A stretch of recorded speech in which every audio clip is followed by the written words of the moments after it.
Hey and welcome to Kiwi Tech. Today we're going to look at the iPhone 6 and the iPhone 6 Plus. So let's get into it.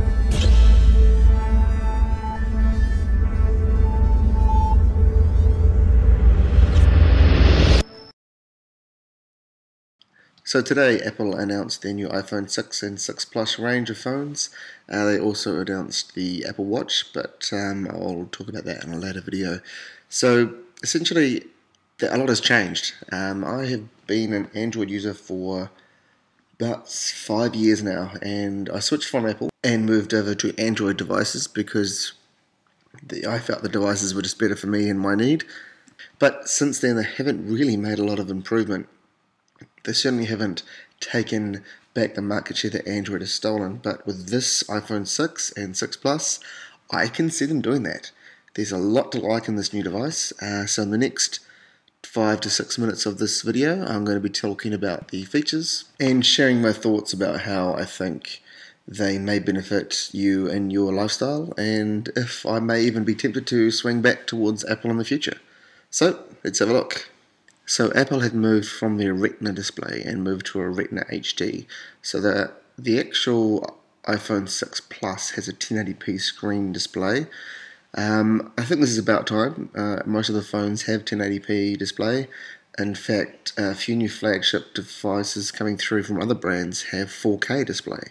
So possibly a little bit too slow on the ball with that one, but it's good to see Apple moving up with that display resolution. Now, if we compare the iPhone 5 to the 6 and the 6 Plus, iPhone 5 on the left, we can see the resolution display there. Now, the pixels per inch or dots per inch remains the same from the iPhone 5 to the iPhone 6, but we can see that 1080p resolution on the iPhone 6 Plus. Now, if we look at the difference between the 6 and the 6 Plus, obviously that screen size is a little bit different, 4.7 inches versus 5.5 inches, but it's not just the screen, it's the real estate we can use on that screen. So with the 5.5 inch screen, we can see in the same application, we get to see a little bit more. We get to see the faces of the contacts that we're looking at, or if we turn it horizontally, we'll get an even greater perspective of the iMessages application in this case. Okay, let's move on to the chip. So the new A8 chip is a 64, second generation 64 that is, so it's 64-bit, but it's a second generation chip. It has 2 billion transistors, which is twice as much as what they had on the previous chip, and it's made in a 20 nanometer process. So essentially it's a smaller chip, uses smaller power, and it has more transistors, so it's going to be incredibly fast. Apple say up to 25% faster. And as we know, the GPU and CPU are on the same board, the SoC, single on chip, so we're going to see a massive increase in GPU. They predict higher, up to 50% increase in GPU than the iPhone 5. Apple claims up to 50% more power efficient than the previous chip, and a higher sustainable performance. So even when you've been using your device for hours on end, playing games, you're going to see the same performance. Apple say that manufacturers of other phones, the performance is high, possibly higher than their own chips, but the efficiency decreases after the first 5 minutes. You can see here on this game that the GPU does look pretty impressive.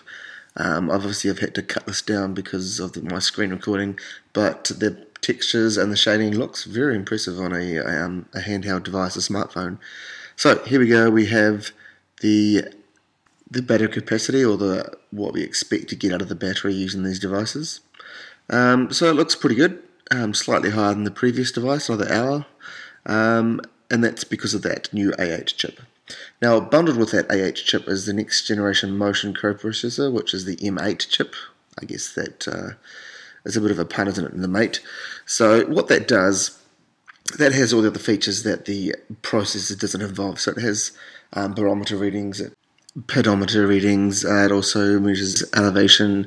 I think that does that through the GPS, so it measures where you are in the country, it looks at your GPS, finds out where you are on the map, tests the elevation on that map, so it's obviously going to be reliant on the GPS accuracy.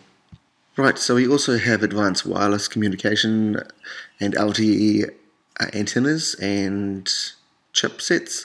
So what we're going to see is Wi-Fi AC and LTE up to 150 megabits per second.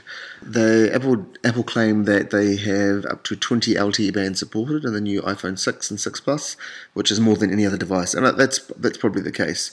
Because Apple's LTE on the iPhone 6 and 6 Plus offers higher bandwidth, and Apple are also offering voice over LTE. And just like iMessage, Apple are offering free Wi-Fi calling. So using your iMessage, you can text other iOS devices for free. You can now call other iOS devices for free using voice over LTE and also the Wi-Fi connectivity. Wi-Fi calling, Apple are calling it. Okay, now onto the camera and the sensor in the camera. Possibly the most important part of a smartphone for me. We have an 8 megapixel iSight camera. But perhaps the most important, or secondary important, is the 2.2 aperture. That's actually really big. That's going to let a lot more light into the camera, which is going to make night pictures a lot clearer. It's going to clear up that pixelization and the fuzzy images we saw in low light shots and even indoor shots with fluorescent lights on. Apple also have a new technology or a new feature on their cameras called Focus Pixel. What that does is runs through the sensor of the camera and focuses on each image, which creates a better shadow and creates a better image. Instead of focusing on one type, it focuses on the image multiple times to make sure that picture is at the right distance.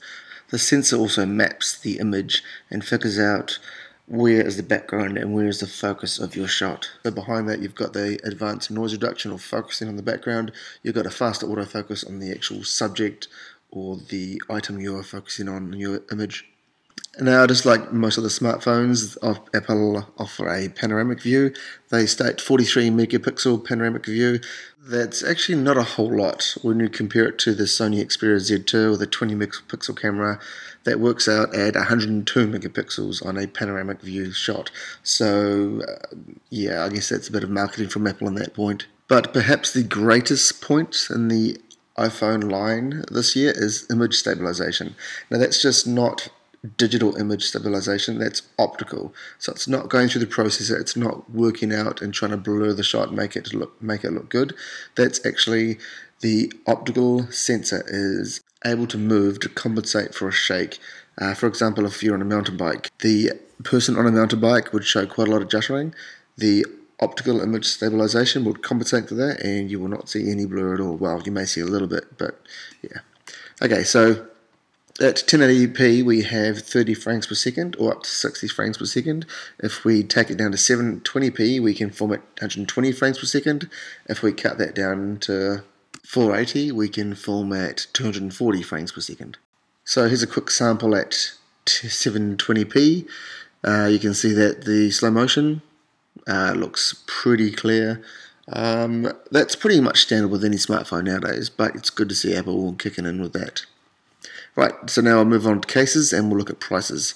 So they have a silicon range of cases, they also have a leather range of cases they offer, and the prices for the iPhone 6 start at $199 for a 2-year contract and go up to $399.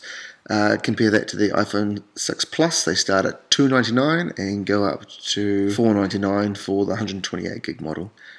Right, so that's pretty much it. That's the iPhone 6 and 6 Plus lineup. Obviously the 5C and the 5S drop in price because the new products come out. So what do I think? Well, I'm certainly a big fan of the iPhone 6 Plus. Bigger screen has always been a go-to for me for my phones. Have Apple done enough for me to move away from Android and back to Apple? I'm really not sure at this stage. I do miss the continuity of Apple being able to sync all my devices because I do own a MacBook Pro as well as an iPad.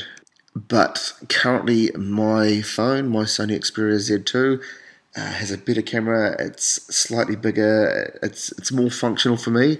I think I'll give it a test run and see what the iPhone 6 Plus, how it does run, if I can get my hands on one. So at this stage I'm not entirely sold, but you know, who knows, September 17th I might just buy one. So, this has been Kiwi Tech. Thanks for watching, and I'll leave you with this little advertisement from Apple. Catch you next time.